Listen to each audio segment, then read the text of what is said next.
had a little lamb, but there's one for everybody these days. Pastoral scene of the centuries. Could be any time or anywhere in the world that grass grows. Today in America, an important part of our food supply is helped on its way to the family dinner table by Americans at work. Union livestock handlers, playing an indispensable part in providing the meat of our daily existence. The story starts on the land. 13 million sheep a year, enough to put a lot of people to sleep trying to count them. 32 million hogs, the most unjustly slandered beasts of the animal kingdom. Not dirty, not piggish at all when given a fair choice of the freely growing food of the earth.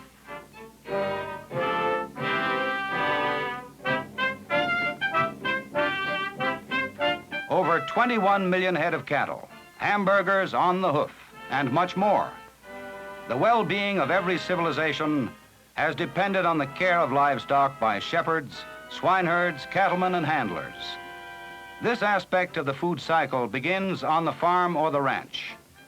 Getting a cow, this little pig, or that little sheep to market has been the subject of fables in every language. The present-day method of getting the meat supply from the pasture and the range to your neighborhood shopping center is by way of the stockyard. These animals are the really important characters of the Western story. It was the increase in their numbers that led the railroads to push on ever further westward. Now, with the development of hard-surfaced roads, most of these animals come to market by truck. From nearly every state and from Canada, they come to 59 major public stockyards. The amount of stock varies according to season, most in fall and early winter. The public terminal market acts as a livestock hotel, furnishing the animals with food, bed, and care. This may be the end of the line for some. Others will be fed and watered on their way through to other destinations. A multitude of stock handlers is required to take care of the cloven-hoofed guests in a complex pattern of movement. Cleanup men are constantly on the job between arrivals and departures.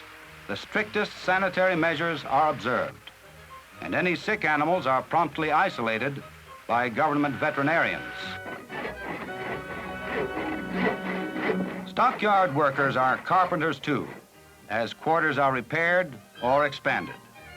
One of these yards will cover many acres of pens and alleys, holding up to 5 million head of stock a year, valued at over $500 million. The first of these markets was operating in Boston before the Revolution, and a century later, the stockyards made Chicago the meat capital of the United States. A celebrated writer once said, "Pigs is pigs." But to hungry Americans, these are so many hams and pork chops and so much bacon on the move. Everything will be used but the squeal. About 200 pounds of a 250-pound hog will be edible. Each of us will eat a little more than a pound of pork a week.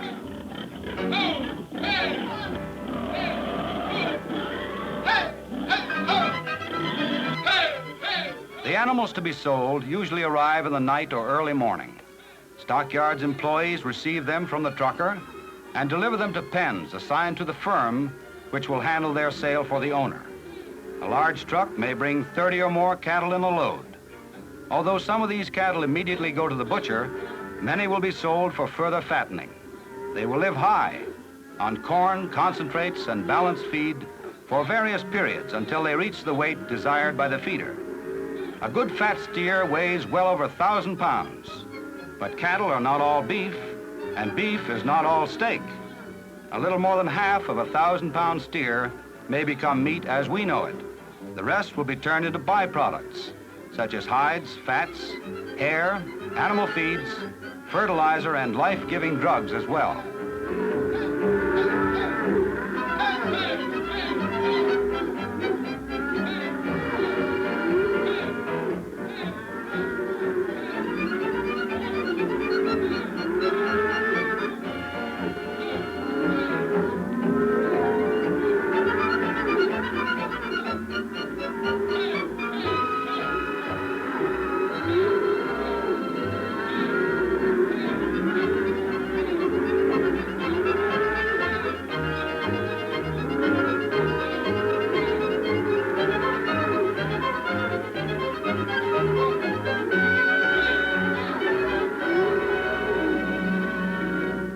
A yard of this size may consume 6 to 7 million gallons of water a day, almost as much as the human population of the city in which it is located.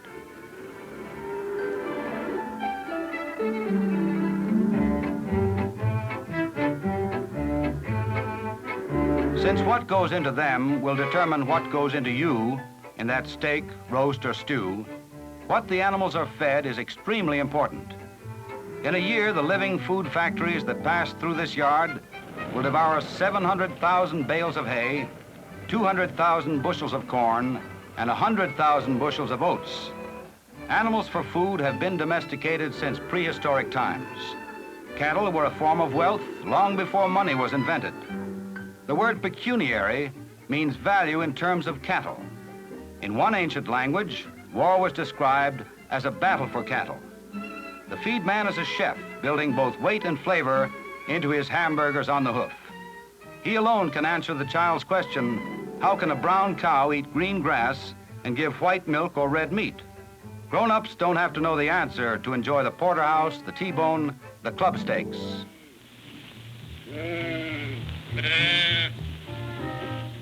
Sheep that are going back to the country for fattening must be dipped.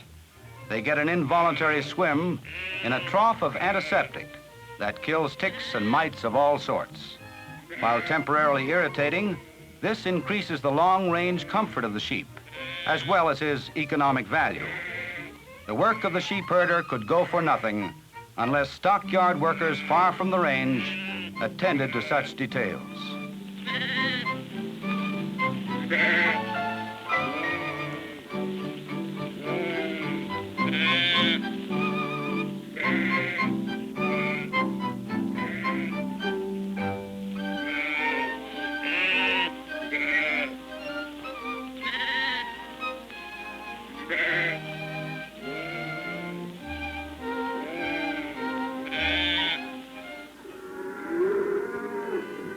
The business of buying and selling affects the money exchanges of the world.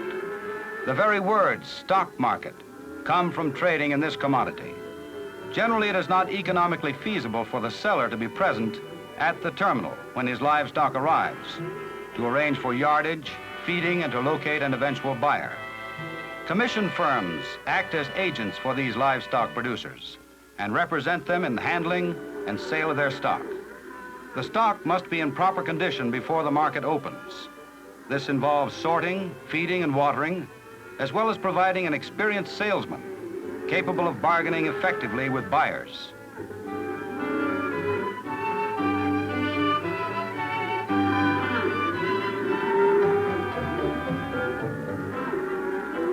The commission man uses walkie-talkie radio to keep in touch with his office on the transaction. Both buyer and seller must be able to judge within 0.5% how much an animal will weigh when dressed and hung in the packer's cooler.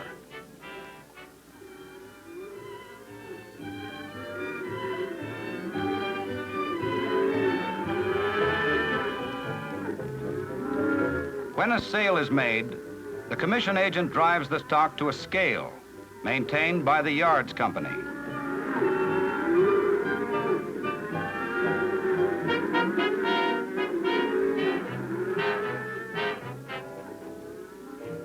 The sale is consummated, and title to the animals changes hands, based upon the accurate weights and descriptions attested to by the yard's employees at the scale.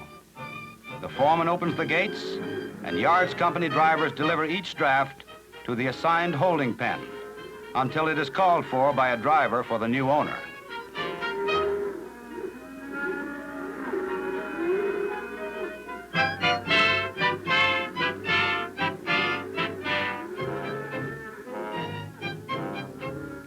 Since sales are made in cents per hundredweight, and each deal involves many hundreds or thousands of pounds, the accuracy of the scale and the integrity of the weightmaster and scale foreman must be absolute.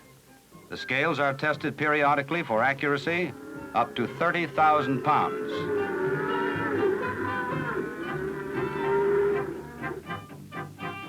These little pigs go to market under the care of men who truly bring home the bacon. They may have come from nearly any one of our states and be on their way to any other state. So varied are the factors affecting their growth and consumption. Together with cattle and sheep, they constitute a basic form of wealth in our economy. As basic as in the Eskimo country, where an explorer once asked his native guide, "What are you thinking?" His guide replied, "I do not have to think. I have meat." There is constant movement of stock in and out of these markets to keep pace with the growing number of mouths to be fed and with our increasing appetites. To satisfy this demand, farmers are using more scientific methods to raise more animals faster and on less feed than ever before. And packers have found ways to shorten processing time until now we are producing 66 million pounds a day, enough to fill a train 18 miles long. This means 154 pounds a year for each of us.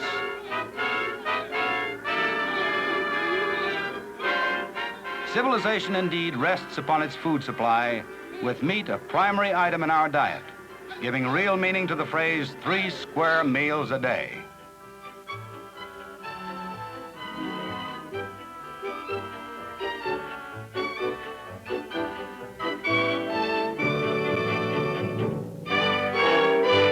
Incidentally, the idea of regular meals is a highly advanced and recent institution, impossible until the meat supply could be controlled. A nation of meat eaters, we take it in all its variety, whether dining at the luxury restaurant, the drive-in, the all-night quick lunch, or at home, in the dining room or at the backyard barbecue. If all the hot dogs Americans eat in a year were laid end to end, they would reach the moon and back, with enough left over to encircle the world 5 times.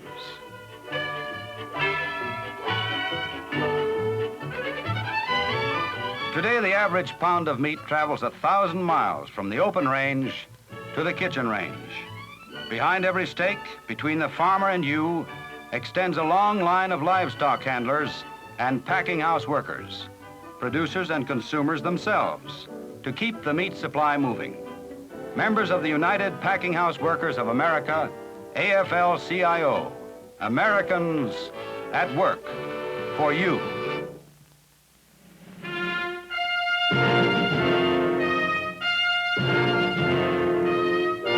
Americans at Work, presented as a public service by the Afl-Cio.